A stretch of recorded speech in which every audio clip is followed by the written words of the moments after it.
excited to talk to you this afternoon about our natural gas detectors. My name is Oscar Leon, Department Manager of the Gas Emergency Response Center at ConEdison of New York.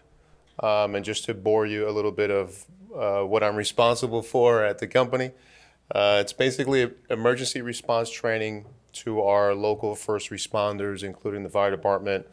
Also internally, we're also responsible for notifications and the managing of emergency leak coordination, et cetera. So anytime there are issues of emergencies, basically comes through me, and we do our best to mitigate the emergency so that way it doesn't get out of control.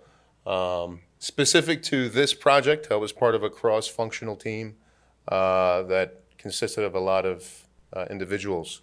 And my role in it was the implementation piece. So in October of 2018, after all of the research and R&D, which was extensive, happened, came over to myself and my team to basically implement it and work with the boots on the ground to solicit feedback, not only from our internal folks, but also from local fire department and the public outreach that occurred prior to implementation. So I'd like to start off with the why. So why did we implement in-home methane leak detection or natural gas detectors?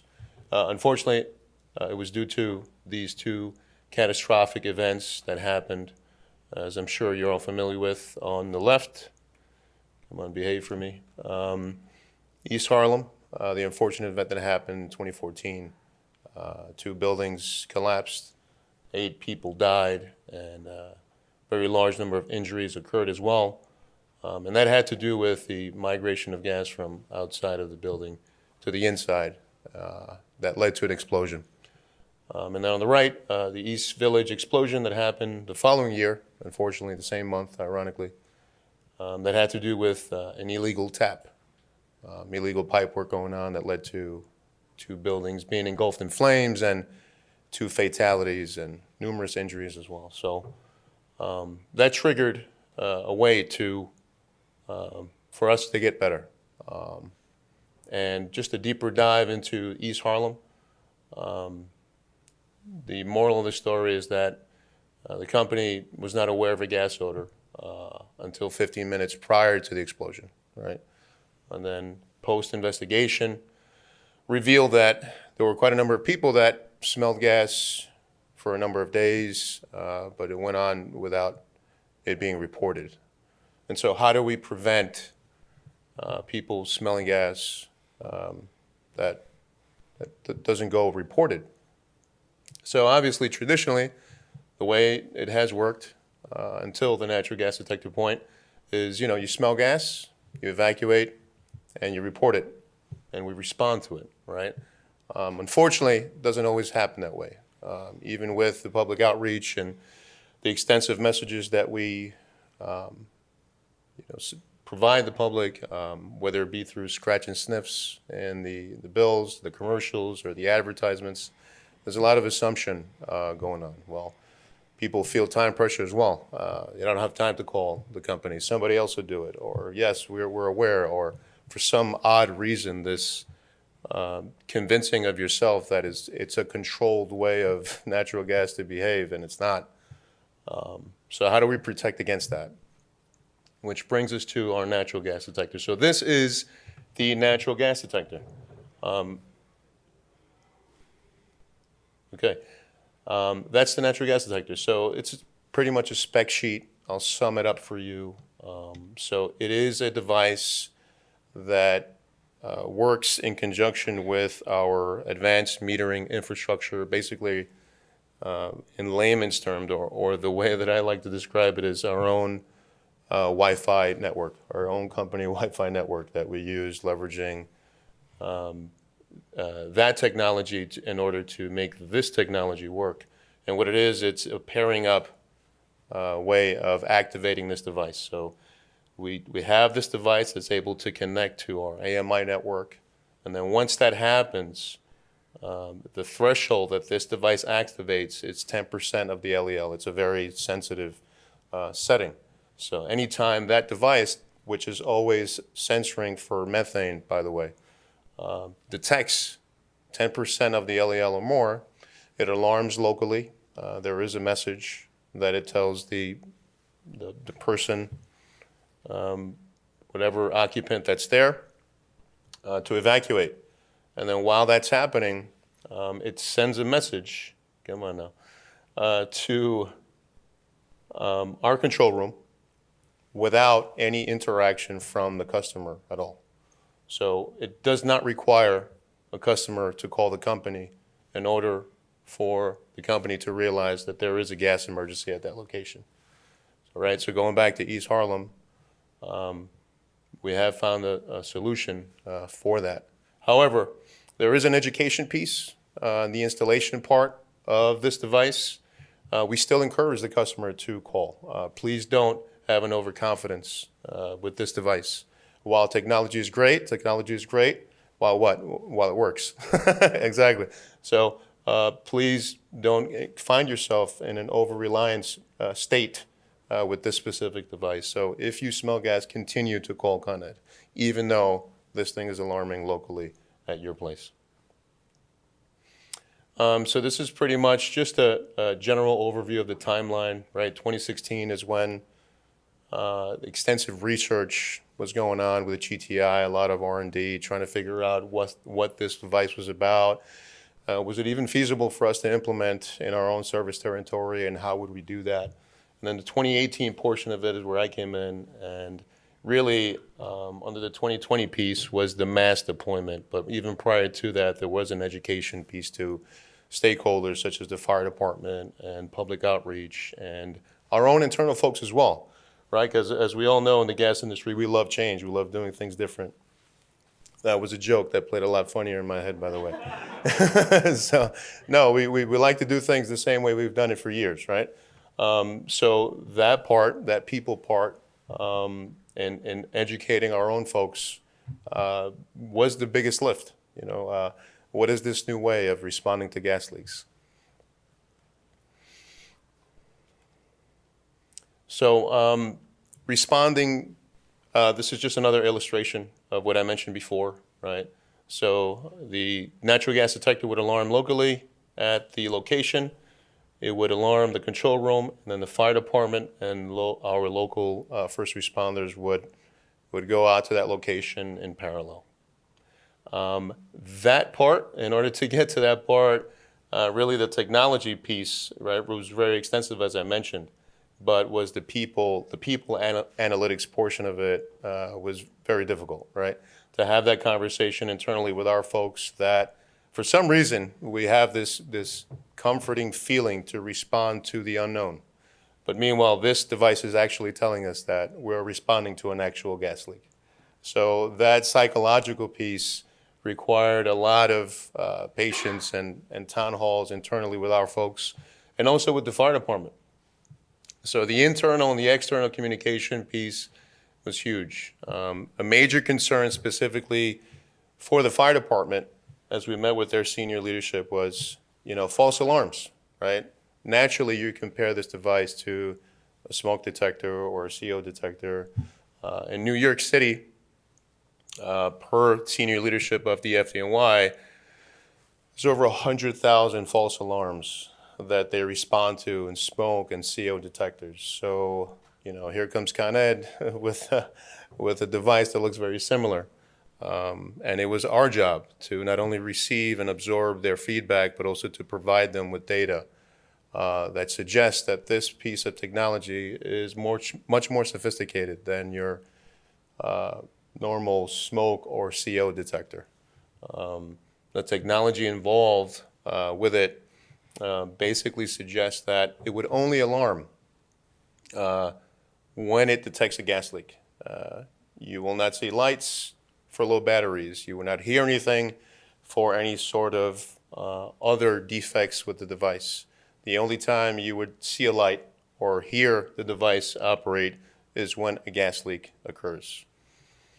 And one of the milestone moments that I had with the chief of operations of the FDNY, and as what I felt that we basically were able to obtain their full endorsement was with Chief Sudnick, who is a very intimidating individual.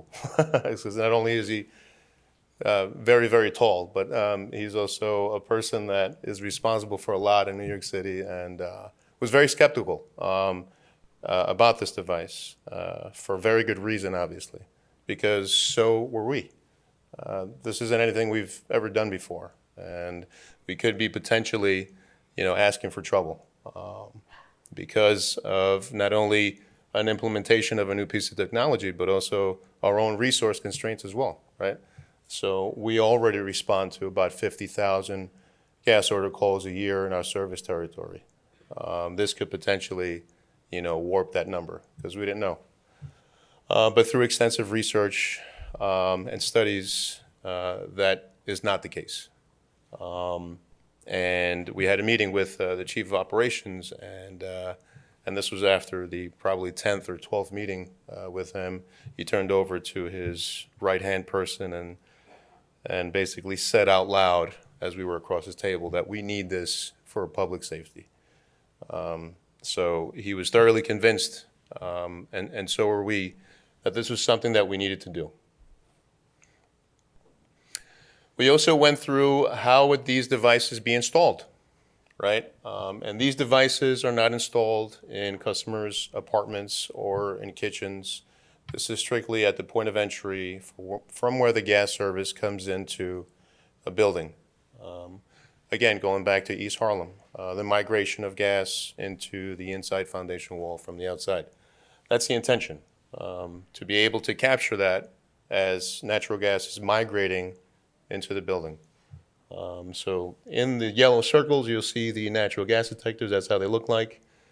Above the point of entry, that's towards the bottom of every one of those pictures. And within that picture, you'll also see a tag. That's the warning tag. And it's in several languages, and it instructs the customer and provides information about the device, but also instructs the customer that if you hear this device go off, please evacuate. And obviously, this is something that is verbally communicated to the customer in the installation process as well. We don't just leave it up to the customer to figure that out on their own.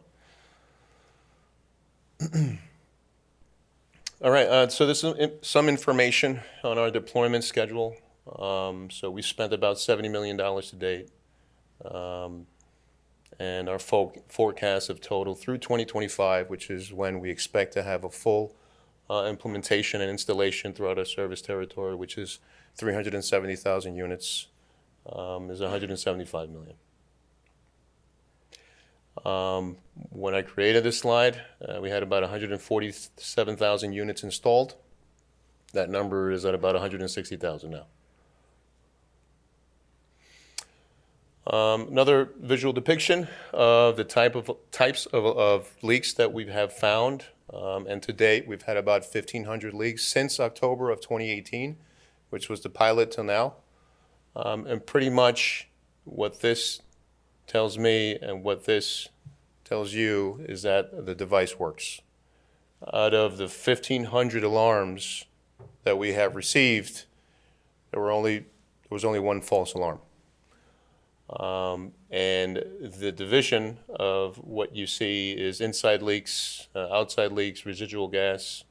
So one of the things, right, that you go into when you do something new is that you have the intended outcome and the actual outcome, right? There's a lot of this information also shows what we didn't anticipate, right? And I'll talk about that a little more as we go on, but the unauthorized pipe work that occurred in East Village, very ironic story. I want to say funny story, but it's not funny, but at the moment it was, was that in the pilot program in 2018, we had installed this device at one of the locations, and we received an alarm at the control room, sent the local fire department, as well as our resources to investigate this alarm. As we get to the location, we discovered that it wasn't a gas leak that that was the reason that the alarm sounded or was activated. It was because a plumber was illegally jumping out pipes. And when the plumber turned around, there were about 15 firefighters behind them. And so that ended quickly.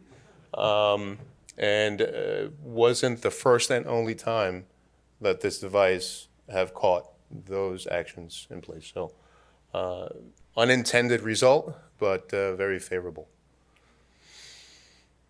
And these are examples of the inside pipe leaks that we have also discovered as a result of this program. Again, unintended result. We didn't expect to find leaks on piping. Going back to East Harlem, once again, I know I sound like a broken record, but the intention is to find gas migrating from the outside to the inside. But we're also finding leaks on pipes inside the building. And so while they may seem minor, a leak is a leak, right? And so we're catching them at the moment of inception. That is minor at the moment, or at the moment that it alarmed. But you don't know what that leak can lead to, right? It can grow over time. And as I go in through this presentation, I'm going to go into some examples to demonstrate what we have found. There you have the POE circled in red, right?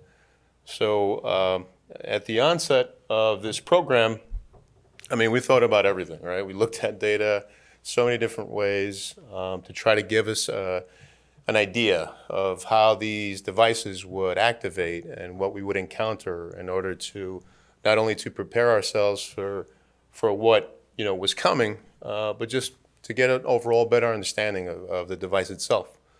So if you remember from the previous slides, the installation, right? The device is above the point of entry, right? So not every basement is built equal, okay? So we have a lot of interesting basements in New York City. So we weren't able to install this device above the POE for several reasons. But we were able to install it, at least in the vicinity, 6 feet from the POE. As we received this alarm, we encountered a grade 1, or type 1 leak, which is the highest severity leak. So natural gas migrated all the way through the other side of this room here and activated the device to notify us of this type 1 leak, right?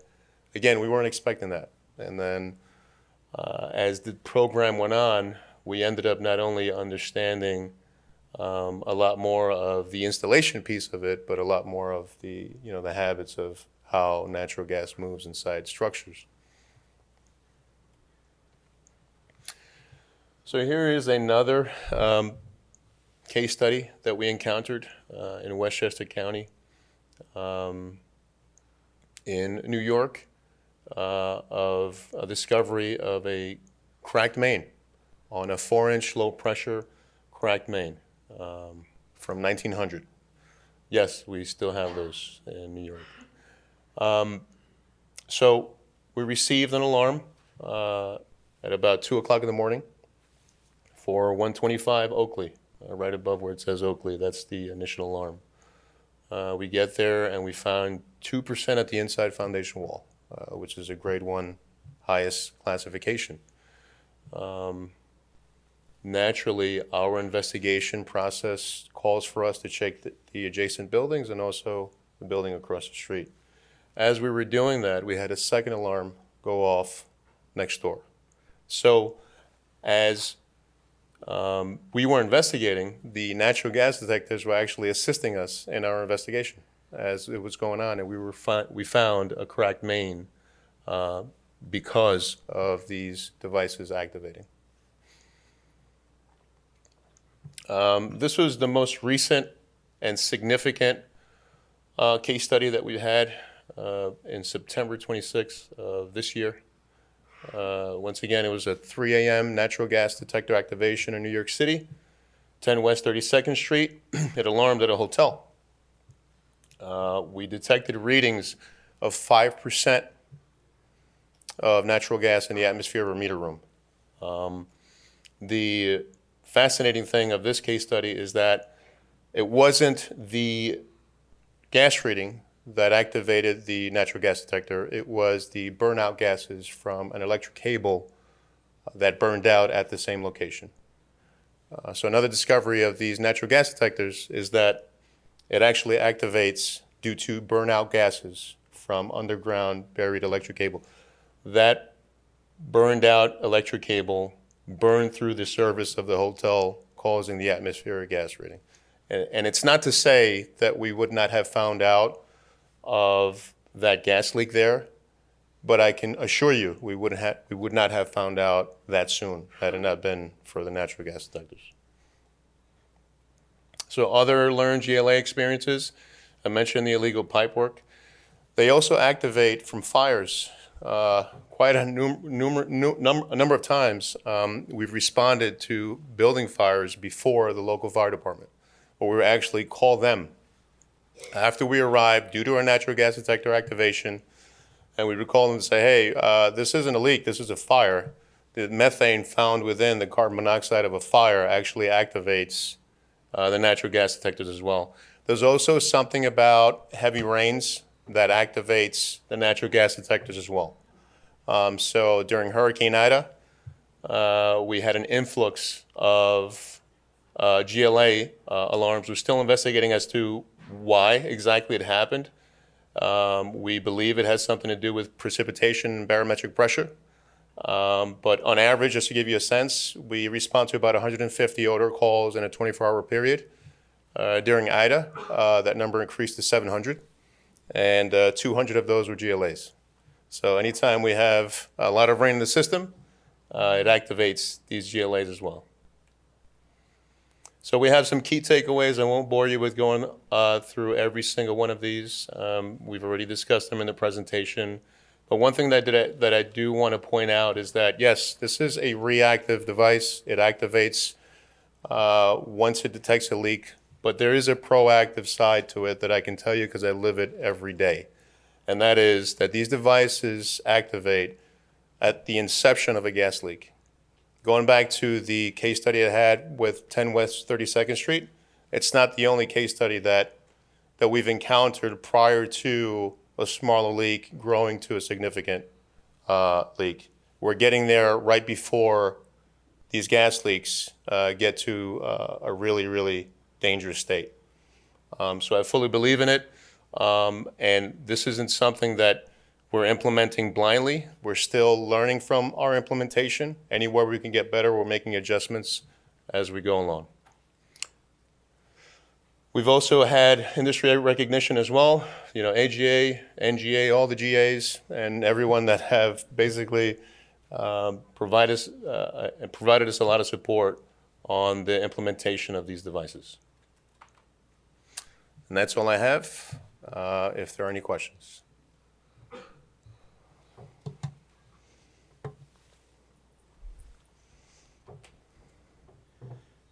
My name's Glenn Archambault. I'm from doing, Jackson County, Oregon. I follow gas leaks and ignition day to day. And so looking at this, a question I have for you, do we have an average time from the start of a leak to the point where we have a really dangerous mix? Or is that always different? Yeah,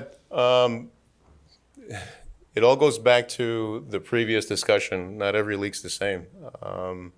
You have different elements that go into every emergency, and sometimes it turns out a lot worse than what you anticipated from the beginning, and sometimes it turns out to a really bad situation. So, but that's a good question because we're also trying to leverage the technology with the vendor that is from Japan, by the way, to see if we can obtain. So we can leverage the technology within the device to provide us information along the lines of what you're asking.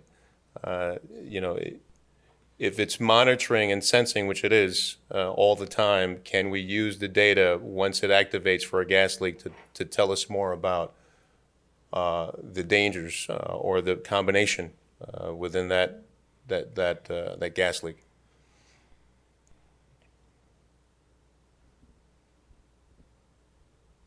Hi, Graham Emerson with Enbridge.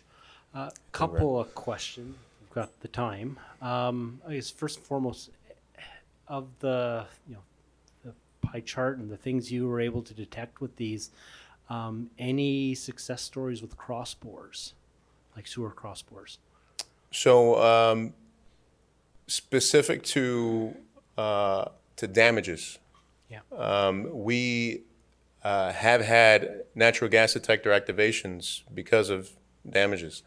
And yeah, the success is that we were able to respond right when the gas migrated into the building. So there are cases, thankfully few and far between, where we've had a response due to the natural gas detectors right when natural gas was migrating into the building as intended. So thankfully, because of these devices, we were able to get there right on time. And there have been cases where we've discovered damages that were buried by local contractors that we were only able to discover because of these devices as well. Okay. And the other question is in terms of where your target locations are across your franchise. Are you targeting just where specific threats exist of concern, or are you blanketing?